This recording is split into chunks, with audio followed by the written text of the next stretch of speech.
Before we get into the video, guys, I do want to mention that this video is sponsored by GFUEL Energy. Now, if you guys have been with my channel for a while, I have been trying GFUEL since 2015, and it is the perfect alternative from coffee, from energy drinks like Red Bull, Monster, and as you can see behind me, I collect a whole bunch of them. So they have a wide variety of them. If you guys aren't familiar with them, they are the official esports energy drink, and they are way healthier and way better than like Monster and Red Bulls. They have 40 serving sizes if you guys get the tubs. They increase energy, focus, endurance if you guys are working out. I try this whenever I'm working, or if I'm late night streaming, or if I'm editing as well.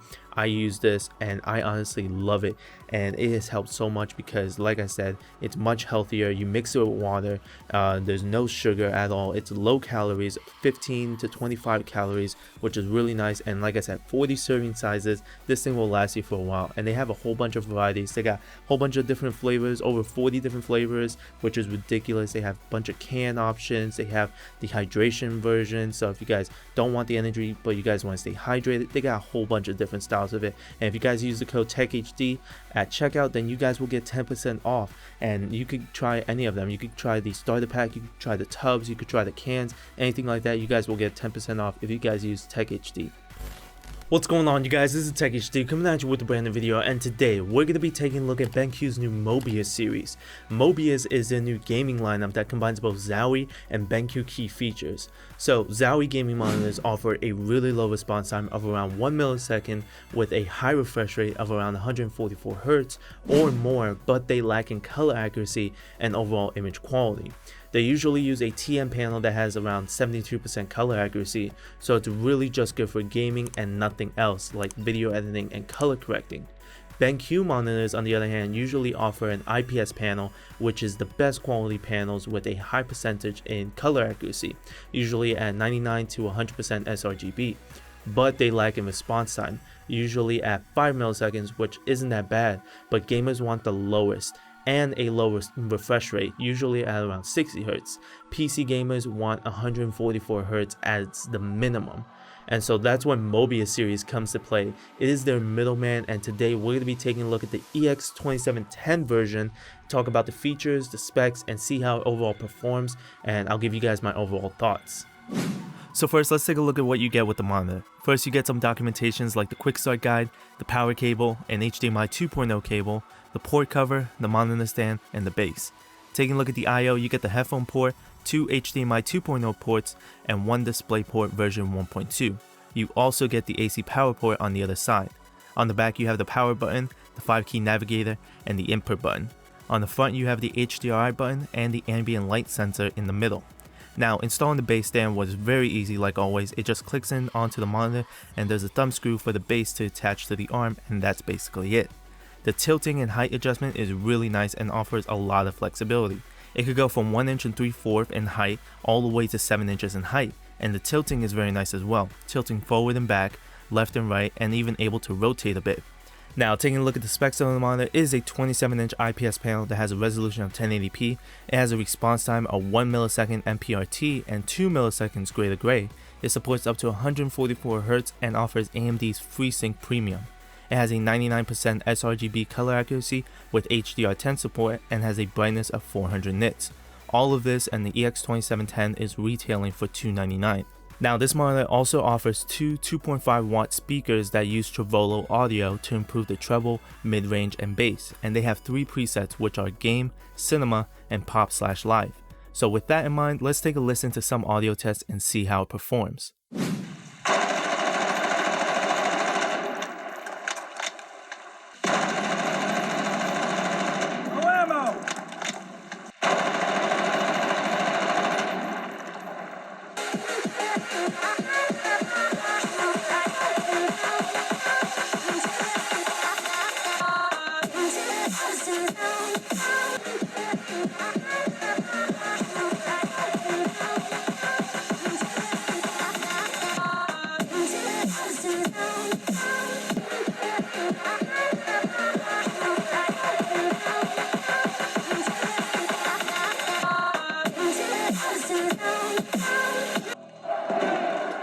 El Presidente, which means that someday you will be El Presidente. And our people, they do not know how to be happy.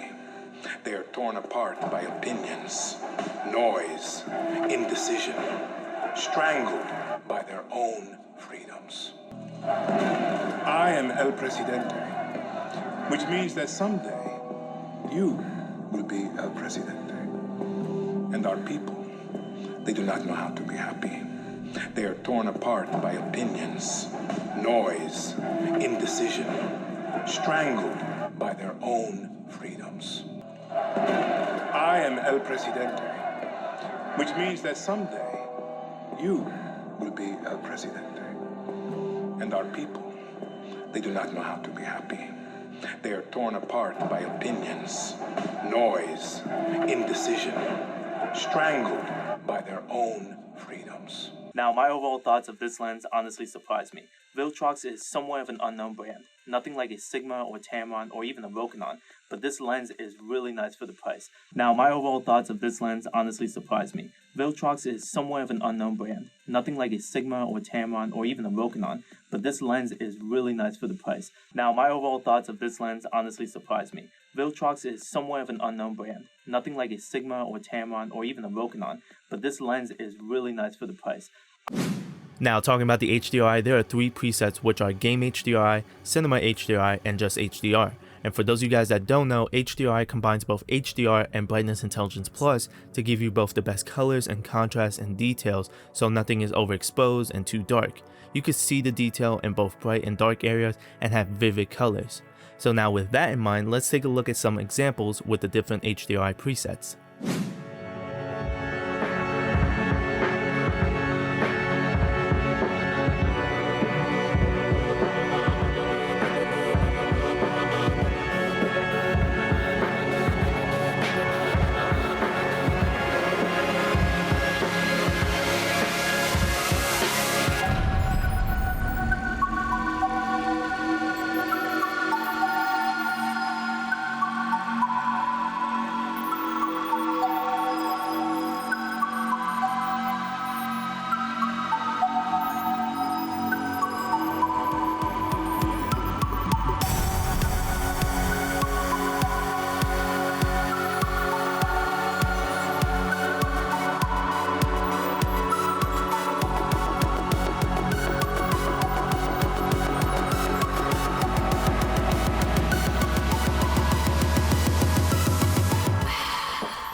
Now, when I tested this monitor for gaming, I did a bit of both console and PC gaming, and I really liked the fact that I was able to get a really low response time while having a high refresh rate and at the same time have great color accuracy with HDRi. For PC, that's where it really benefits, and I feel like that's where this monitor is really going towards. For the Xbox One X and the PS4 Pro, you don't really need 144Hz. The highest refresh rate I've seen the console support is the Xbox One at 120Hz in 1080p, and it also supports FreeSync Premium as well, so that's really nice. Now, one thing that I will mention is for some reason the consoles detect the monitor to support 4K at 60Hz, and that's mainly just upscaling. It shows up on the Xbox and PS4, and I don't know why that is, and again, I spoke to BenQ about that, and they said that it's the console that's doing that and not the monitor. So if you want, you can technically set it to 4K, but it's not going to be true 4K. The monitor also supports 1 millisecond MPRT, and for those of you guys that don't know, that is a much more accurate test for motion blur and then the standard GTG, which the monitor also supports 2 milliseconds, and most companies don't quote both of the response numbers. It's usually just the GTG numbers, and I really like that this monitor tells both of the numbers. Now let's talk a little bit about the things that I like about this monitor. The first thing is that I really like the fact that I can not only use the monitor for gaming, but also for video editing and color correcting. I tested this monitor for editing some videos on Adobe Premiere Pro and editing some images in Lightroom and Photoshop, and I really liked it. I just set my picture profile to sRGB to get the most accurate colors. With that 99% sRGB color accuracy, I know my edit will appear how they are supposed to look. With that in mind, I also like the fact that the monitor supports scenario mapping, which means that each input can have its own picture profile and setting. Like for example, input 1 will be for gaming like on my Xbox One, and input 2 will be for my computer. I set my settings for input 1 to be FPS profile, for example, and I change it up a little bit. And when I go to input 2, I set my settings to be sRGB, and if I go back to input 1, it'll have the FPS profiles again. And I honestly love that feature because I could be gaming and then switch over to edit my videos or pictures, and I don't have to constantly change that profile. Now the menu layout is very nice as well. It has that gaming vibe to it, and it's very easy to mess around with the settings. One of the cool things that I like is that you could customize the quick menu layout and change 3 of the tabs that is also paired with scenario mapping, so it could be different for other inputs as well. So I could set it to be brightness, light tuner, black equalizer, audio, etc. 2 of the other features that I really like are blur reduction and light tuner. Light tuner allows me to select from 20 color settings to get the effect that I want in my game. I have mine personally set to -3, and my second thing is blur reduction, and that just reduces the blur for gaming. I did a test on this on blurbusters.com, and I'll leave a link down in the description below so that you guys can go try it out as well. And I was able to easily notice more of a detail of the alien UFO character compared to when it's disabled. I will note that for some reason the brightness gets a bit lower when it's enabled. I'm not sure why. Nothing else really gets changed in the settings, so I think it's just something that blur reduction does. Now let's talk about some of the things that I don't like. First, for some reason on the Xbox, I can't have HDR enabled on games unless I have 4K enabled.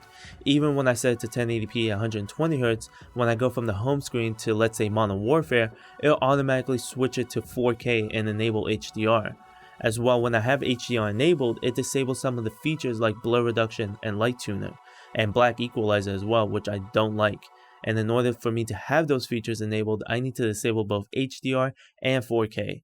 I know part of it is both BenQ and Xbox fault for detecting it as a 4K, even though it's not.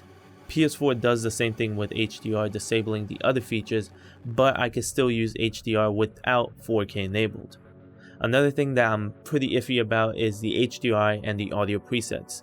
To me, the game HDRi seems a bit more towards the blue color spectrum, and it seems like there's too much of it, and so it looks kind of weird in certain games. And when I just set it to the home screen, the stuff that's supposed to be black isn't, and it shows a little bit more blue. And in the cinema HDRi, it does the same thing as well, but that's mainly for movies, and it's not noticeable, and it actually looks good. Now, the game audio presets is my major concern over the other two. If you guys heard the audio test, the game presets lacks a good amount of bass, and it just sounds like that there's too much of the highs and mid-range.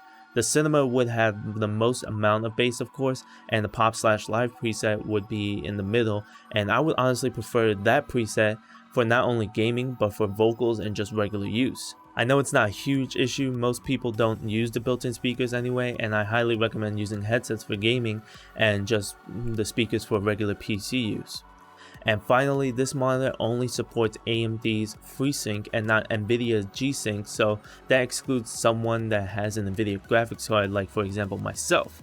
So I can't take the full advantage of this monitor, unfortunately. Overall, for BenQ's new MOBIUZ lineup, I really like what the EX2710 has to offer. And for me, it's not only for gaming, but it's also for content creating like video editing and photo editing.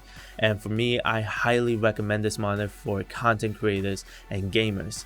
Yes, it's only a 1080p display, but there's also a lot of features to compensate for what it's lacking.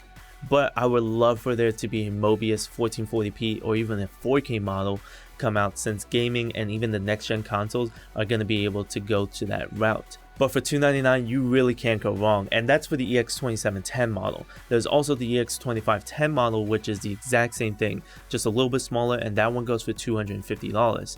And if you guys want to use the code TechHD10 at checkout at BenQ.com, you'll get 10% off, and that code is only available for a limited time.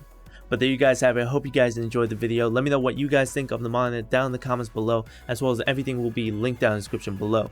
Thank you guys so much for watching. Please like, comment, and subscribe. Turn on post notifications so that you guys could be notified whenever I upload a new video. Follow me on Twitter, YouTube, Instagram, and Twitch. As always, TechHD. I'll catch you guys in the next video.